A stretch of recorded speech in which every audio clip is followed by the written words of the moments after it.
This episode is brought to you by North Texas Honda Dealers. North Texas Honda Dealers, they're here to help. He has time, launches it to the end zone. Touchdown! Terrence Williams! The throw goes to the right side for Crabtree. It's caught. He he's going hard down, Red Raider. Bunty up the 10. Bunty up the right sideline. Yep, he's got to go. He's tackled. Sam Houston wins it. The Bearcats capture their first FCS championship.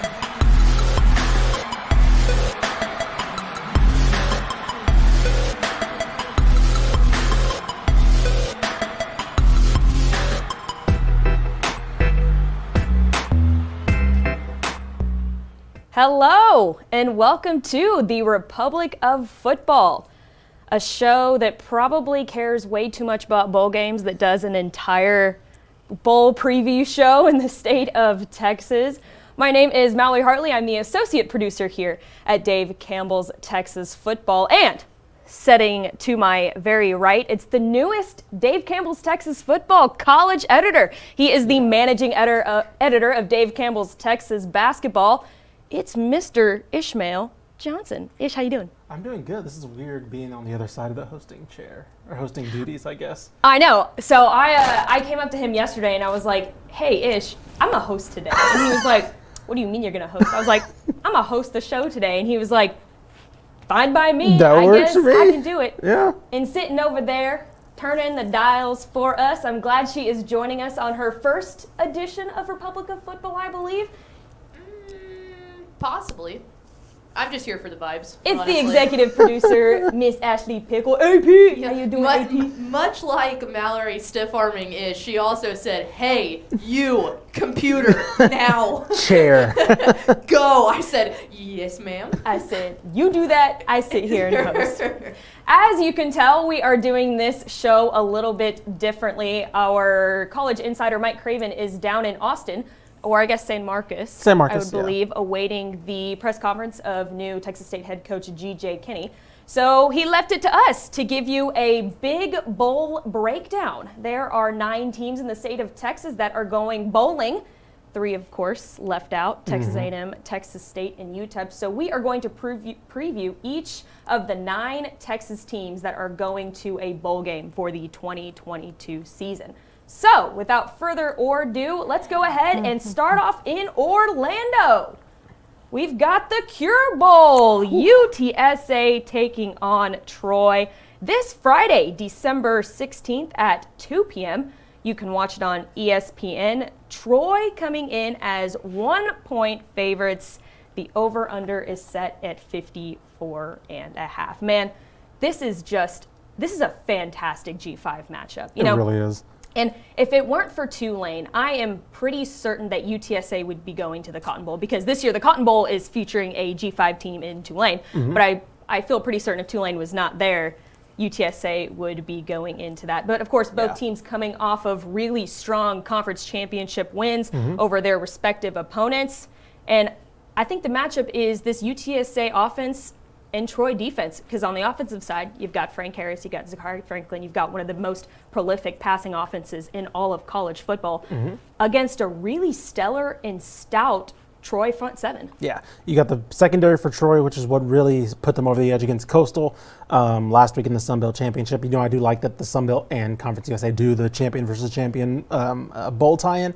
And Troy's been the class of the Sun Belt this year. Obviously, without, I believe Grayson McCall was out for Coastal last week, so that kind of put a damper on their championship game. But regardless, Troy, you mentioned, was stellar on the defensive side of the ball. Offensively, they're fine. They're not great. I would honestly put UTSA's defense as an advantage in that scenario. Gunnar Watson's a pretty good quarterback for them. He's a multiple year starter now, But yeah, I think this comes down to the strength versus strength matchup. UTSA is obviously, I think they just announced that Frank Harris was the MVP, offensive MVP of this Conference USA this year. I mean, he's having an incredible year. He's going to have probably a statue or something somewhere on campus. He may or may not have a big announcement later today as we're recording this. You know, UTSA's reported a press conference with him, coincidentally with some big donors with the program. So maybe there is an additional year of Frank Harris coming soon. We'll see. I believe that's at 3:30. But regardless, like, all these guys are going to play in the bowl game. It seems like UTSA is about as healthy as they can be. I know Rashad Wisdom's out with injury. A couple other guys, I think JT Clark, might be out with injury. But everybody else, more or less, you mentioned Zachary Franklin, Josh Cephas, those guys. It's going to be a celebration because UTSA also has not won a bowl game, right? Right, they're 0-3, I believe, right? In the Yeah, exactly. And so this is going to be like, it's not the end-all, be-all if they lose this game, right? Their big moment was winning another conference championship, but they would like to add a bowl trophy, right? Right. And they finally, like Jeff Traylor, knowing Jeff Traylor, he wants to be able to add that. And if his team's as healthy as they look heading into this game, yeah, why not go for it? Last year they were kind of hobbled. He mentioned how he was worried about guys not being able to suit out, things like that. Why not go for it and bring home a Cure Bowl trophy? My concern, and you mentioned that UTSA is coming into this game pretty healthy, right? They played a really tough conference championship against North Texas about a week ago. Their bowl game is happening next week. Yep. They've had issues with injury on the offensive line. I mean, they've been having to start the third string offensive tackle, all season. Right. How healthy is this offensive line really going to be for UTSA? Because that right there is going to be an issue. Yeah. If they're not coming into this game healthy. Yeah, 100%. I think the layoff's going to help a lot, right? It's going to be a couple weeks before this game is played, and so we'll see. I feel like Jeff Traylor's not going to, the hard part of the season's done, right? This is a reward, right? The bowl game is a reward, and so they're going to definitely take it easy. He definitely probably have his guys all about rehab and recovery and things like that. They're probably going to field their healthiest team in a while, just to get everybody good to go. Just because I feel like he knows what UTSA represents kind of in Texas, right? His obviously background as a high school coach. And so he's not going to want to go out there and, with last year was unfortunate for what it was in the situation they were in. This year, I think he's going to try his best to avoid that. So I would imagine that these next couple weeks are going to be just mainly about recovery and getting the team back. Flipping on to the Troy offensive side real quick before we move on, I have noticed that this Troy team can jump out on people super fast and not allow other teams to catch up with them. Right. And you can correct me if I'm wrong on this. I don't think that's much of a concern for this UTSA offense because we saw them go down 24-0 against UTEP, and they ended up coming back and winning by 3 in that game. So, do you think that's kind of a concern at all? No, I agree with that because Troy, the one thing Troy, when they played Texas State, which is the game I've watched in full this year from them, it was two teams struggling to score. Yes. Right? But we've seen Troy be able to, like you mentioned, if they get the first couple drives, scripted drives, right, they can sit on a game more or less. If they get a 2-score lead, it's hard to come back against them. But as you mentioned, UTSA is a team, if I were to bet on, that would be able to do that. One, I don't think that it'll get to that point because I think UTSA's defense is better than Troy's offense. So I don't think they'll be in a scenario necessarily they'll be down 2 scores, 10, 14-0 or whatever. But regardless, with that being said, yeah, you mentioned it. If there's one team in the state, the country, then we're probably, I guess TCU's another one. But, there's only a handful of teams that you would bet on making a comeback like that. And so I think Troy's best foot forward kind of plays into what UTSA is pretty good at, which is not quitting, which is playing sound ball and or playing second half adjustment football, things like that. So yeah, I would say advantage Roadrunners in a lot of different ways. Now this is the first matchup, or I guess you could say meeting between these two teams in program history. So it's kind of a little bit of a different feel between these teams. They haven't seen each other. I'm sure there's going to be a lot of film being played on both of these teams. So with that being said, who are you going with, UTSA or Troy? I'm going with UTSA. I'm going to go with them. Agreed. I saw this Troy team on offense just is not as impressive to me. It really is going to depend on if they can shut down Frank Harris, which he has not been shut. He's had pedestrian games, okay games, but he hasn't had a bad game. And I think Troy needs a bad game from him for this defense to really come through as the best unit on the field. Right. Offensively, I just don't think they have enough to be able to.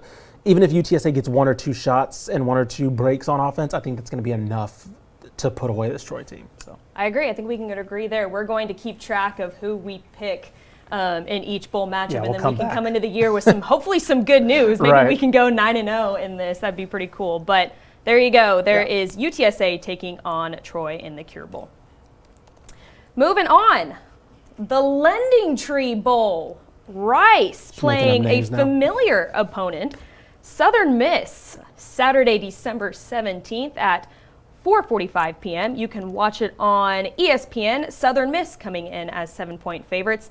The over-under is set at 46.5. Well, like I just said, I would say this is good news for Rice because this is a familiar opponent. Southern Miss was in Conference USA in previous years, but just up until this year, they have joined the Sun Belt. Rice, of course, still in Conference USA, moving up to the American next year. I'm optimistic for this Rice team. I am too. And I'll tell you why. We saw the emergence of a new quarterback in Rice's game against North Texas, A.J. Padgett. Yes. He looked really, really good. He had, I think, almost 300 yards of offense, one touchdown, only one interception in that game. But like I guess I can mention this too. I think that those turnovers, they're going to have to be limited because we know that Rice is susceptible to making turnovers. But with A.J. Padgett at the helm, I think this is really, really good news for Rice. I think that, I don't know what the standard is or the status is on other quarterbacks for Rice because this is like their third or fourth starting quarterback. I believe it's fourth. Yeah, I believe it's nuts. Yeah, so this is a true freshman starting at quarterback, and like I said, he looked really, really good against North Texas. So I think there's some good news coming here if we see A.J. Padgett starting under center for Rice. I think I agree with that. I think what we've learned about Rice this year is if they can get on the front foot and take care of the ball, they can compete with most teams in Conference USA, right? And so obviously Southern Miss went to the Sun Belt this year, but they're obviously a step better than they were last year where they were just kind of hobbling together a roster, right? They were throwing Frank Gore Jr. at running back, things like that, or a quarterback, I should say. Now Frank Gore Jr. is allowed to be a running back, and he's been really good for them on the ground.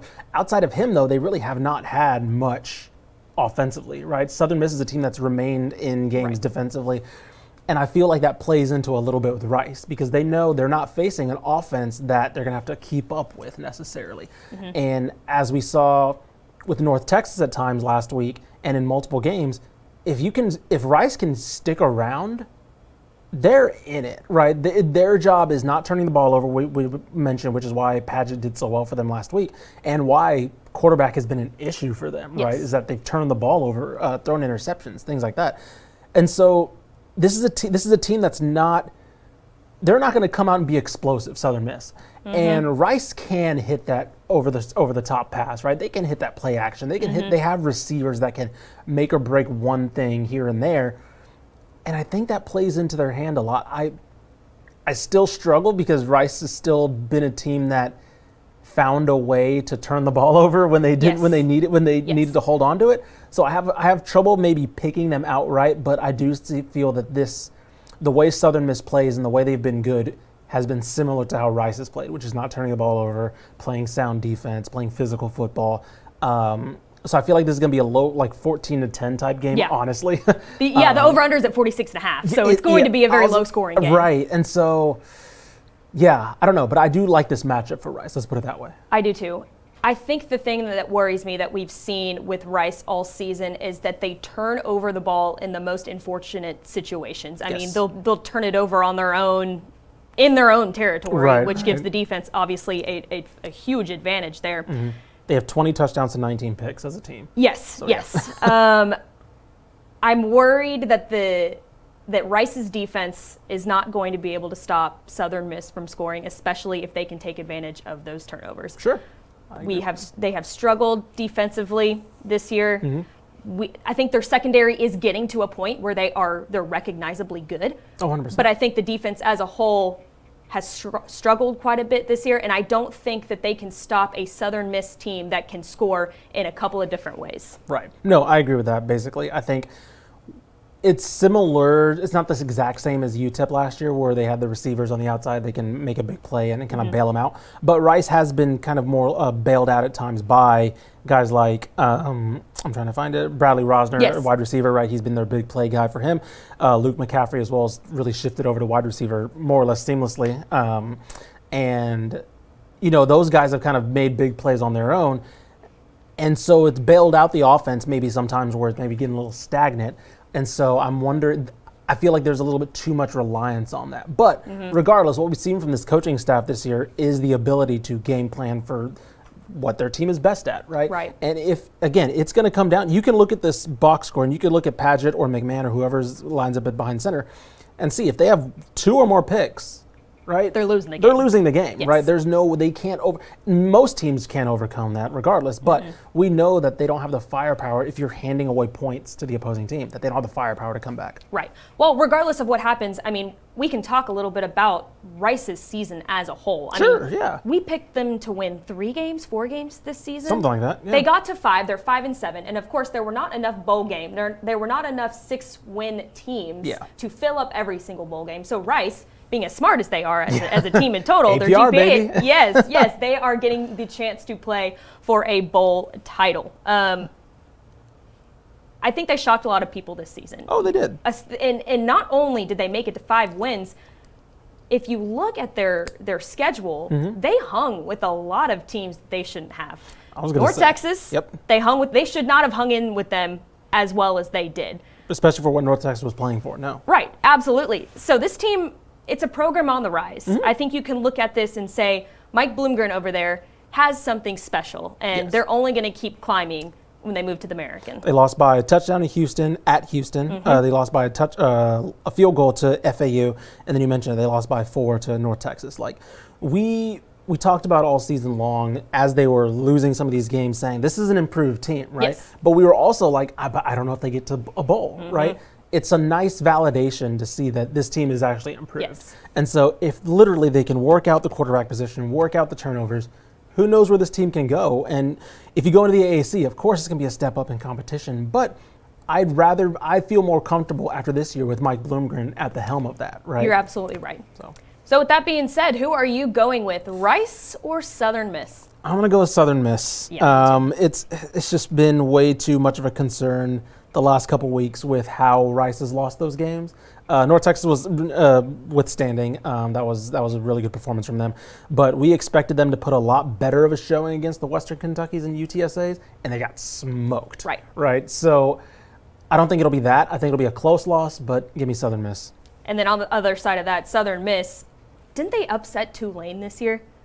I I believe they beat Tulane, so they have proven that they Yeah. can beat way above level competition teams. Yeah. You know, Yeah, they did now that's I'm 27-24. not right. I'm not saying that Rice is that above in competition, but I'm Sure. just saying that they know how to win in big time situations. So Exactly. yeah, give me Southern Miss in that. Yeah. All right, third bowl game. We've got the New Mexico Bowl. I love it. SMU playing BYU Saturday, December 17th at 6:30 p.m. You can watch it on ABC. SMU coming in as 1.5-point favorites. The over-under is set at 70.5. No surprise there because seriously. what do both teams like to do? They like to throw the dang ball. Not They run can the ball, they score. like to throw the dang ball. And like we've said all season, SMU has found that type of offensive production. Yes. And they've done a really good job of kind of coming at teams with a balanced attack. You know, with the addition of Tyler Levine at running back, I think they have found a good system of being a balanced offense when they can. Sure. That's not the concern here. Right. The concern here has got to be that SMU secondary. They had to score 77 points to beat a team this year. Yes, which is absolutely absurd. Right. And do you know what BYU is good at? Do you know what they rank nationally in? Scoring the dang ball. Scoring the dang ball and passing offense. Yes. So is this kind of concerning for SMU going into this game? 100%. Is that secondary? Especially if the likes of Tanner Mordecai isn't healthy. I believe Rasheed Rice has a broken toe. So you're already going in hobbled a little bit without your best weapons. This could be a good showing, potentially, you know, depending on, I know Tanner Mordecai announced that he's going pro. Yes. So like whether he's healthy enough to play in the bowl game, whether he even plays in the bowl game regardless, who knows, maybe he just, don't blame him for that if he decides not to. You're probably throwing your Kevin Henry Jennings in there to keep up with this offense, with this BYU offense. Granted, BYU's defense has not been good this year, similarly to SMU, and Jennings has looked really good in spurts that we've seen him in. Regardless, that's a lot to ask for potentially a true freshman first start bowl game against a program like BYU. Despite their defense not being good, still one of the best Group of 5, now rising up to Power 5 programs in recent history. So, yeah, it's going to be a lot. We saw this BYU team kind of knock Baylor off its pedestal earlier in the year, right? Baylor's offense really struggled to. That was when we first started to see Baylor's offense really struggle to keep up with the team. Right. And, I mean, yeah, SMU has the horses to be able to do it, but I just don't know if they'll be able to without Rashee Rice, without Tanner Mordecai, things like that. So right. that's kind of my concern. Right. I'm kind of stuck here. Yeah. Yes, it's going to be a very high-scoring game. My concern here is, and we've already mentioned it, BYU's offense is not great, right? Defense, excuse me. Yes. Their defense is not great. Right. But with all of these missing pieces, all of these key missing pieces on this SMU offense, can they keep up? Can this SMU offense keep up? That is because literally that's kind of my concern here. Right. I don't know if they're going to be able to do that. Right. I mean, let's talk about BYU's defense a little bit. They rank offense, excuse me. They rank 32nd in passing offense and 9th overall in passing efficiency. If they get it big on this secondary, Right. can SMU, do they have the capability to come back? Right. Or to just keep up, I guess I should say. Yeah, SP Plus has them 37th overall in offense and then 103rd in defense. So again, what we're saying literally is tracking there. Yeah, I don't know if they have, as a hobbled team, right? SMU wasn't perfect as it was. The offense, I don't want to say sputtered, but even the offense was inconsistent at times this year. And it was a big accomplishment for them to get to a bowl in Rhett Lashley's first year. So, yeah, I don't know. I feel like the hard part is done for SMU, right? And a lot of this is, I mentioned it with a little bit with UTSA. It's like this is the reward now, right? Yes. And I feel like they're going to play loose, and I don't want to say they're not going to try. That's a bad way to put it. But like again, the pressure is not going to be on Kevin Henry Jennings to maybe go out and throw for 300 or whatever yards. But it's going to be valuable for him to get the starting experience. So while I don't think he might have enough right now as a true freshman without a Rashee Rice to beat BYU or keep pace with that offense, I think we'll leave this game and we'll say, yeah, that was fine. Like, they'll be okay. So I probably take BYU, but make sure I think SMU's foundation is set and they're more or less fine. Right. I think I agree with you. Yeah. And here's why. I pick by BYU because I think that they're going to go out there and they're going to show why they deserve to be in the Big 12. Because they're independent right now. They're going to be moving up to the Big 12 this coming year. I think they want to go out there and dominate in all 3 phases of the ball. Sure. And show the nation why they deserve to be in play in the Big 12, because that's an honor. Right. And I think the last thing I'm interested in is there's been some talk of Jaron Hall, BYU's quarterback, whether he's going to play or not. And so that'll be something, whether he enters his transfer portal, whether he, is, I don't know if there was like an injury thing with him or whatever, but maybe, right? His status is up in the air, I believe, is what I've seen so far. So if he is entering the transfer portal, whatever, that's a similar issue for BYU as with SMU. Right. So maybe it does become 2 new faces kind of going at it, and instead of like this kind of rip-roaring BYU offense. Right. So, Well, I feel like SMU even does have the upper hand there with Preston Stone. True. At quarterback. Well, So if he plays. Well, that's true because he's been hurt. He's so. hurt too. I think he's still out for the year, so that's why I think it'll be Jennings. Right. That's a good point. That's a good point. Nonetheless, fun game. I think it's a really good matchup for both teams to kind of play it out. They're very similar in style.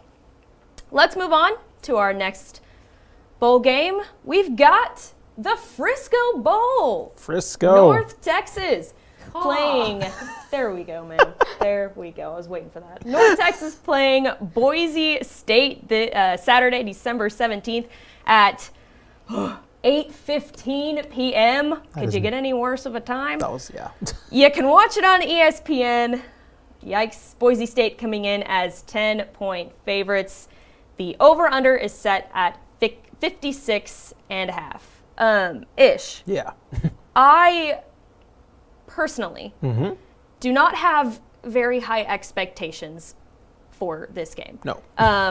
Head coach Seth Luttrell was fired earlier this week. The former athletic director Ren Baker. I almost said Ben Raker. Ben Raker. Ren Baker. The new AD. Just him with a mustache. Is it Ren with a mustache? Yeah, with a mustache. Wouldn't it be a shame if I... I love that. But he announced his move to the Big 12, West Virginia, early on last week. So I honestly think that this is going to be a game where North Texas just needs to set aside all of that background noise, because there's a lot of attention. There's a lot of national attention on this team right now, and that can be a little bit intimidating. I think it could go one of two ways. They could either take advantage of it, or they could be shut down because of all the background noise around this team. Yeah, I believe Phil Bennett takes over as interim for the bowl game. And the thing that worries me about this game is this is a Boise team that's turned out to be a lot better than I think we thought. Yes. This is a team that lost to UTEP. This is a team that looked like it was on the downturn. The offense was absolutely putrid. I think Hank Bachmeier entered the transfer portal like mid-season or something like that. They fired their offensive coordinator. Like it was looking bad, and a lot of people blame. They were like, "Oh, they lost to UTEP, so they fired everybody." It was like, no, they looked pretty bad prior to leading up to that game too.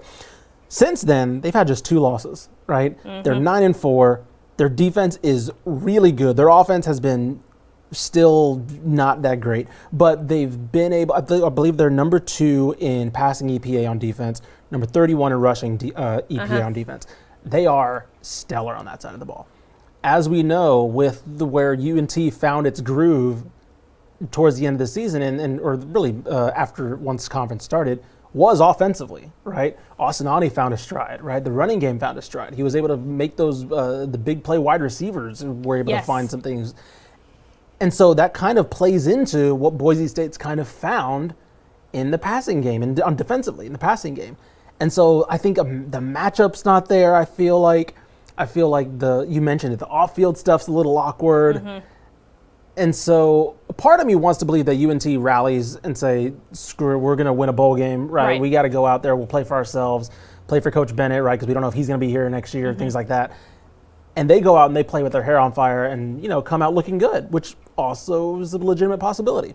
But another one is that they just run into this Boise team that's finding itself, that's fully realizing its identity, and it kind of just turns. I don't want to say this isn't a double-digit game or double-digit margin. UNT's more talented than that, but I do feel like this could turn into 27-18. Right, something like that. Maybe UT's a little bit more explosive than that on offense, but you get what I'm saying. Right. That type of margin. So I don't know. I feel like it wouldn't shock me if UNT comes out and wins this game, playing with all those factors. But I probably lean Boise State. I think I agree with you. North Texas, I feel like, has really found its identity in its running game. Sure. I think Osanani has been pretty good this year, but of course he is susceptible to turnovers. Yep. On the Boise State defensive side, that run defense is really good. Probably probably the best unit on that defense that they have. My concern is, how is UNT going to move the ball when they want to run the ball, but they can't rely on those explosive plays because Boise State's going to get you there. Do you utilize the tight end more? Do you throw the ball more to Jake Roberts? Right. What do you think? Yeah, I feel like you have to almost. You have to utilize Jake Roberts a little bit more because they haven't been doing that, and I don't understand why. Because in the UTEP game, I was going to say UTEP, yeah. Craven, they threw the ball to him, and I don't even remember how many times they threw to Jake Roberts, but they felt like 20. It felt like 20, Yeah. And they got that passing offense moving without relying on those explosive plays by Osanani. Yeah. So why not do that more? I would love They're not for going to be them. able to run the ball as hard this time. Right, no, absolutely not. I think, let me see. Yeah, he had 4 catches against UTEP, Jake Roberts. And then he had no more than 3 except for Western Kentucky on October 29th where he had 5. And the rest of the time he had 3 catches twice in the rest of the year. Utilize him more. Yeah, I definitely agree. He's a physical freak. He is only a sophomore. Like he's 6'5", 250. He's huge. He's huge. So like I feel like he's a weapon that they should be able to utilize in this game. Yeah. Definitely. 100%. Absolutely. I agree with that. So are you going with Boise State in this one? I think I am. I think I am too. I think that I just feel like the background noise is just going to be too much for this team to have. Now, it is in their own backyards. They pretty much have a home field advantage in that sense. But I don't know if they can just overcome the off-field noise to be able to play just physical, dominant football. Sure. If you want a little more noise, just tweeted out by ya boy Mike Craven. Uh-huh. Austin Aune plans to enter the NFL draft following the Frisco Bowl. So there you go. There's that little nugget. There you go. There's more noise there. Well, who knows? This could be his. You know, this Right. maybe he sees it as like, I got to go out well, right? I got to go out playing my best football, Right. If this is my last game in college and for North Texas. So, who knows? That could go either way in terms of noise, right? He could see that. You could see that as like, I don't know. I see that as only a good thing, right? Mm-hmm. Because he's not opting out. He's going to play, and he's going to want to put on for his future and for probably for North Texas. He's going to want to put on one good show. Mm-hmm. Right. So, we'll see. My worry is hopefully who's that doesn't going to take over next year at quarterback. That's a good point. Listen, it's a transfer portal era. I don't think anybody is. in this state knows who their quarterback is going to be next Right. year. No, man, that'll be a fun off-season topic to talk about. But His musical chairs around here. there you go. We're both taking Boise State on that Yeah. one. Moving on to the Armed Forces Bowl. Baylor taking on Air Force Thursday, December 22nd at 6:30 p.m. You can watch it on ESPN. Baylor coming in as 6.5-point favorites. The over-under is set at 49.5.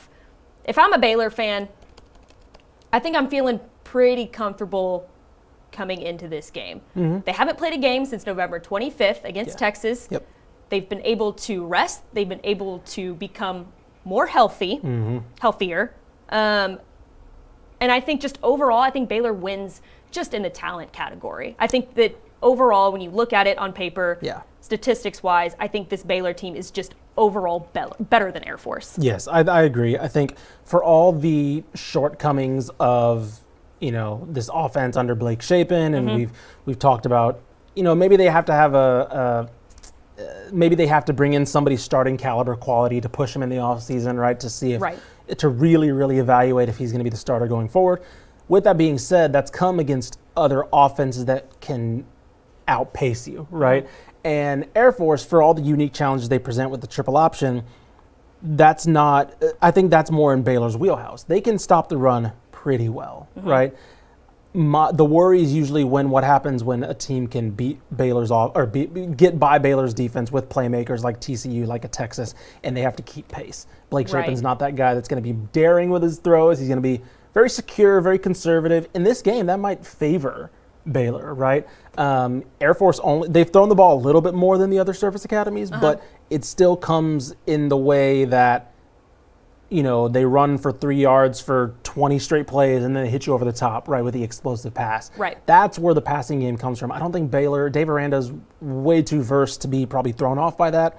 As we know with the service academies, they play the same way, right? They're all triple option. I mentioned Air Force has a little bit more passing variation, but I do trust. I think Baylor's going to be fine. I think they'll be okay. I think they've found young playmakers like Richard Reese at running back, right? He's a freshman, the guys like that. They'll be fine. I think this is going to be a game that plays into their strengths, and I think they're going to come out on top in this one.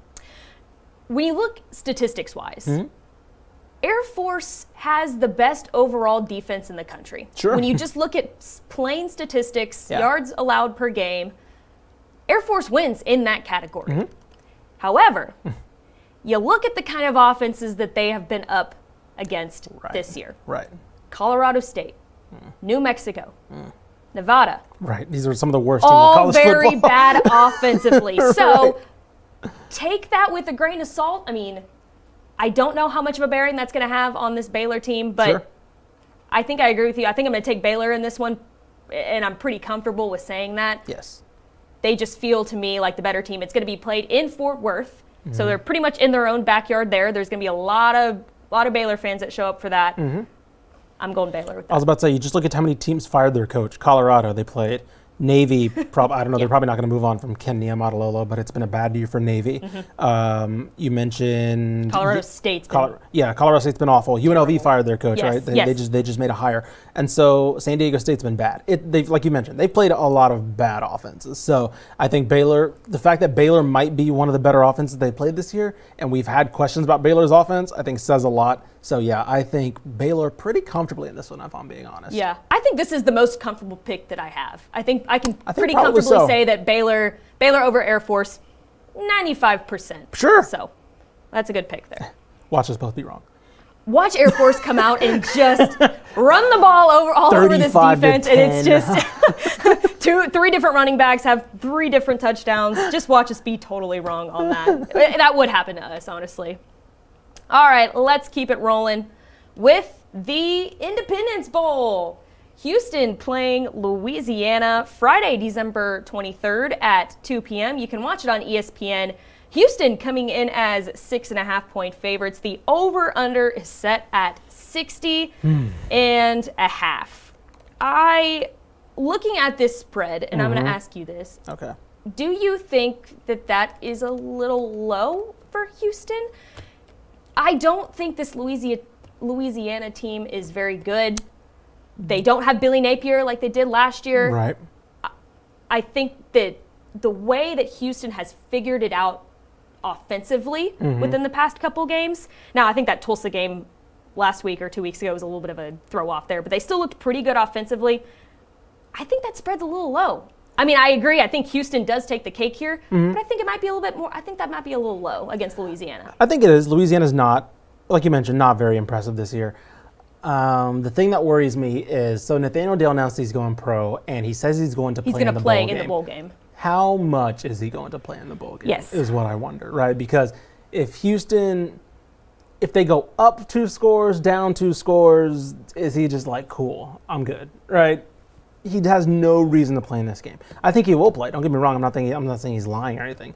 But there are some situations where the game gets out of hand, either way, right, blowout or not, and you're just kind of like, cool, I'm out. And then what happens at the game state at that point? You know, as we've seen with Houston, they kind of go as Nathaniel Dell goes, right? I was going to say Clayton Tune doesn't really have another target besides Nathaniel Dell. Matthew Golden's developed into something solid, good point. But it's a lot of. I would love to see how much the attention off of Nathaniel Dell affects somebody like a Matthew Golden. As far as his development goes, they need him to be that guy eventually. But I would take Houston in this one, just because. Yeah, I trust the pure talent on their side of the ball. Offensively, they'll be the best unit on the field. Defensively, we've had issues all year, but Louisiana's not the type of team that's going to be able to take advantage of that. So even if I had questions about their defense, I don't think it matters that much. Houston's defense, I don't think it matters that much. Interesting. I think it does matter just a little bit. I think they give up a lot of points. Oh, sure, 100%. They give up a lot of points. Yeah. They rank towards the bottom in all of FBS for points allowed in a game. I think they're allowing like 33 points a game. Now, can Louisiana take advantage of that, like you said? Right. I don't know. But I think that matters a little bit more than we hope. And especially like if Tank Dell decides not to play very much, can he find Matthew Golden? Can he find another receiver? Can they get the running game going? I don't know who I'm going to go with. You're going with Houston. I'm going with Houston, and I'm going to say this right now. This is the bowl game I'm looking least forward to. Yeah. I've been tired of watching this Houston team so Yes. much. They've been so tired. It is December 7th, and we still don't know what this team is. We still cannot figure this If you've heard out. if you've heard the recap shows, you know me and Craven are just tired of talking about this Houston team. Yes. And then Louisiana's been just average this year too, so it's just like, if this was last year, literally, it'd be great. Right. Houston's a good team. Louisiana's a good team. You're like, oh, this will be a fun one. This year, like, both these teams just look really boring. That's a good point. Last year, I would have really looked forward to something like that. Oh, my God, yeah. Billy Napier at the helm over there. Oh, man, that would have been a fantastic game. So, Seriously. yeah, you're going with Houston. I'm going with Houston. I want to be different and say Louisiana, but I think I'm going to go with Houston as well. I think we got to stick with the Texas team here. Yeah. So, let's keep it rolling. The Texas Bowl. All right, this is probably my favorite matchup, I think. Texas Tech playing Ole Miss Wednesday, December 28th at 8 p.m. You can watch it on ESPN+. Ole Miss coming in as 4-point favorites. The over-under is set at 70.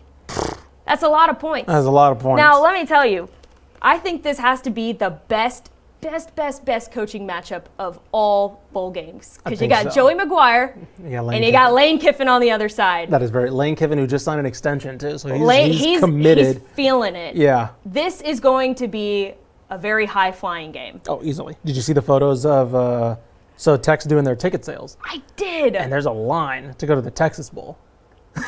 Joey Maguire was out there handing out donuts to fans. It's awesome. That is going to be packed. That NRG is going to be packed. Yeah, and it's in Texas, which makes it even better for this Texas Tech team. Mm-hmm. Now, we can get into that a little bit later, but offensively, I think Texas Tech is going to be all right. Tyler Shuck is going to be starting. Is that correct? Yes, they did announce Tyler Shuck will be the starter. Right, he's done phenomenal this season. Donovan Smith, I believe, entered the portal, and then I think Baron Morton's still hurt. Yes, so Tyler Shuck's going to be at the helm over there. Here's my worry. Mm-hmm. How much is the absence of edge rusher Tyree Wilson going to come into play here? Sure. How uncomfortable can they make Jackson Dart in the pocket? Because that's their offensive weapon right there, is Jackson Dart. Can they make him feel uncomfortable? Can they force the running game out of them a little bit? Mm-hmm. I'm a little worried there. 100%. He's been there. He's like against TCU and every other team that big team they've played, they've schemed away from Tyree Wilson, right? The running game goes away from him. So yeah, it takes away your biggest defensive intimidator. I believe he was just announced All-American this year, today too, first team All-American by some. I think he was at least. But regardless, yeah, he's out, so he's trying to get healthy for the draft and things like that.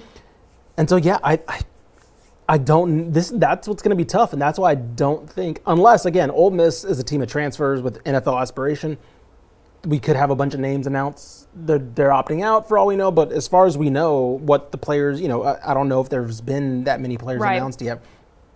If we're just going off of what we know, yeah, Ole Miss has the advantage, right? There's no one to disrupt Jackson Dart. There's no one to really disrupt Zach Evans if he plays as well, like in the run game. They do have the pure just playmakers, right? Quishon Judkins, their other running back, their number one running back, is stellar as well, almost 1,500 yards on the ground. That does concern me because Texas Tech's whole MO has been, unless Tyree Wilson makes a play, we just know we're just going to have to keep pace with a lot of these teams on offense. They've made some plays defensively. They haven't been as bad as they've been in historically, recent history. But I don't know if they have the horses to keep up with this Ole Miss team. I agree. I think there's too many offensive weapons here. I don't think neither defenses are going to come into question a little bit just because it's just going to be a high-flying game. It's just going to be a high-scoring game at that point. Aren't very good. Yeah. Right, exactly. But offensively, I think that you're right. Ole Miss does have the upper hand here. I think that Ole Miss can beat you in a couple of different ways. Zach Evans at running back, Jackson Dart at quarterback. I think this is just going to be a little too much for this Texas Tech team to handle on the defensive side. Sure. Now, and you can say, oh, Joey Maguire, he's got him fired up and stuff like that. He will have him ready to play. But Lane Kiffin's going to have him probably have them twice as armed up for this game. I was about to say, he's going against, he's kind of facing it's kind of a Spider-Man meme right there. Where it's like Lane Kiffin's going to have his guys fired up. Like, hey, yeah, exactly. I'm getting my crowd hyped up, right, and exactly, you are too? Exactly. And the other thing that bothers me is this Tech offensive line still not very good. No. And so even if Ole Miss's defense isn't very good, they might get a little bit of an upper hand facing that Tech offensive line with a pass rush, right, making Tyler Shuck a little uncomfortable. So that's another one of my concerns too, is that even though Ole Miss's defense is not good, they're going to get a little bit of some help playing against the offensive line that struggles. I did see, this was kind of cool. Texas Tech is 3-1 when Tyler Shuck attempts 20 or more passes in a game. Interesting. So we're going to see him throw the ball quite a bit. I was about to say, They've seen that stat and they said, we're going to make him throw the ball because stats don't lie, folks. Stats don't lie. So I think I'm going to take Ole Miss in this one. Yeah. You're taking Ole Miss too? I think so too. Have we agreed on every single pick so far? Unfortunately, I think we have. Unfortunately? What do you mean unfortunately? So somebody's got to be disagreeing here because that means we're just going to have the same record. All right. Well, you can be the wrong one in this scenario. All right. We'll try to switch it up, I guess, for these next two. Let's keep it rolling with the Alamo Bowl, another bowl in Texas. Texas taking on Washington Thursday, December 29th at 8 p.m. A lot of late starts here. You can watch it on ESPN. Texas coming in as 6-point favorites. The over-under is set at 68.5. Look, this Washington team is really, really, really good. Yeah. Their quarterback, Michael Penix Jr., Stellar I saw year. what he did to my beloved Michigan State Spartans. It was not pretty. He's been stellar this year. At all. Yeah. He can unleash it and just let it fly. And he can find like 3 or 4 different targets way downfield. I mean, this guy is incredibly talented. Yeah. Here's my concern. Can the Texas secondary keep up with that? I want to say they have the talent to. That's been the narrative, I feel like, all year with this Texas They team. have the talent to, right? That's more or less been the talent with, or the thing with their whole team. Yeah, Right. The narrative, can they like- beat Alabama? They have the talent to. Can they beat TCU? They have the Should they beat Texas Tech? Yes. Yes, they they have have the the talent to. So yeah, I mean, I agree. Will they? That's been, I don't know. I think this game, let's put it this way. That's not going to be the way they win this game, I think. Okay. I don't think they shut down this offense, is basically what I'm saying. I think Michael Penix Jr. has a pretty good game. But I will say this front seven has been really good for Texas. And Michael Penix Jr. has struggled, or I don't know if he's faced, I'm trying to think. Let me look at their schedule. I don't know if he's faced necessarily a front seven that's been as interesting as this. Maybe Oregon as Texas. Right. They athletically. beat Oregon. They beat Oregon. Yes. Oregon is probably the one above them. Yes. But they haven't faced many, is what I'm saying. So They that's lead the kind of where I'm at. they lead the country in throwing the ball, and and also lead the country in converting on third down too. So if Texas can get them in third and long situations, Sure.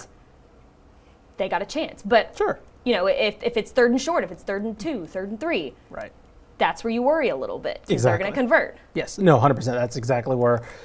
Yeah, that's where I feel. And then also you look at the other side of the ball, right? Offensively, that's where Texas has kind of lost games this year too, right? Is you see the talent, you see. I mean, I'm assuming. I don't know. I don't think Bijan Robinson's officially announced if he's opting out or not. Yeah, I know he's presumes- declaring, right? for the Yeah, so NFL I draft. presume he'd probably opt out, but you never know. He may want to play his last game. Who knows? Right. Regardless, they have a backfield ready to go, right? Even if Rashawn Johnson opts out, they have Jonathan Brooks, they have Jadon Blue, they have these guys behind him that'll be good to go. Okay, real yes, quick. Go ahead. Did Jonathan Brooks enter the transfer portal? No, that was a badly, I don't know if it was badly or a troll, like NIL attempt from him. He basically said like, because I saw that, I He read tweet- it. I didn't look too much into it, but I was like, that's interesting. yeah, I don't know it was if a this is true or worded not. tweet that was supposed to be appearing as if he did, but it was like announcing like an NIL deal. more or Okay, less. that's Yeah. dumb. Never mind. I got faked out by that, Right. so that's great. But more, That's let me fine. put it this way: Texas defense is 14th in SP plus. That is the highest defense that Washington will face, right? And so I really think that this is a defense that they haven't seen athletically. Secondary wise, I don't, there's probably some holes there, but guys like Jalen Ford, right? He's having a stellar season. They're going to be able to get around and fly around at least horizontally and stop some of the development passes. I think that Washington likes to set up. Right. Now, I don't think we can say this about Texas like we could say about Ole Miss. Like, they've got the talent there, Right. but the talent is not going to determine who wins this game, Nope. right? It's going to be a lot of Steve Sarkisian. It's gonna be play calling, exactly. I assume that we're gonna see Quinn Ewers start. Yeah, It's I would Hudson Card have into the transfer portal. Yeah, Hudson Card into the transfer portal. I don't know the status of Malik Murphy. Yeah. He's been battling injury all year. He might technically be QB2 by now, but probably not. It might be. Yeah, I would assume it'd be Quinn Ewers. Quinn Ewers, starting. yeah. So you're taking Texas, I assume. I think I'll take Texas. Okay, yeah. I'm taking Washington. So there we go. We'll there's disagree our on first that one. disagreement there. I think that this Washington offense is just going to be too much for this Texas defense to handle. That's fair. And I don't think Texas is going to be able to keep up with that high-flying offense. Alrighty. So that is that. Should we move on to our final and probably the most important bowl game that we are going to talk about all season? Let's do it. Let's move on to the Fiesta Bowl college football playoff semifinal game between the TCU Horned Frogs and the Michigan Wolverines. Saturday, December 31st at 3 p.m. You can watch it on ESPN. Michigan is coming in as 7.5-point favorites. The over-under is set at 59. This one is tasty. Yes. Very, very tasty. Craven and I talked about this a little bit last week Okay. when we did the recap show on Sunday, which you were not in part of. I'm just kidding. Wow. Damn. that was- I'm kidding. I'm totally kidding. I just wanted to throw a shade. I was doing volunteer work, ma'am. Oh, making me feel terrible for not being on there. Anyways, we both agreed that I think TCU losing the Big 12 championship might have been the best thing to ever happen to this team. Matchup wise, yes. Yes.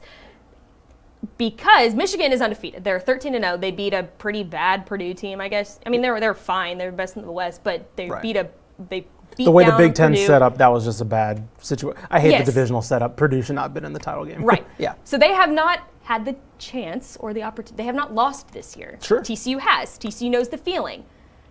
Do you think that's going to be enough to push this TCU team over a really good Michigan squad?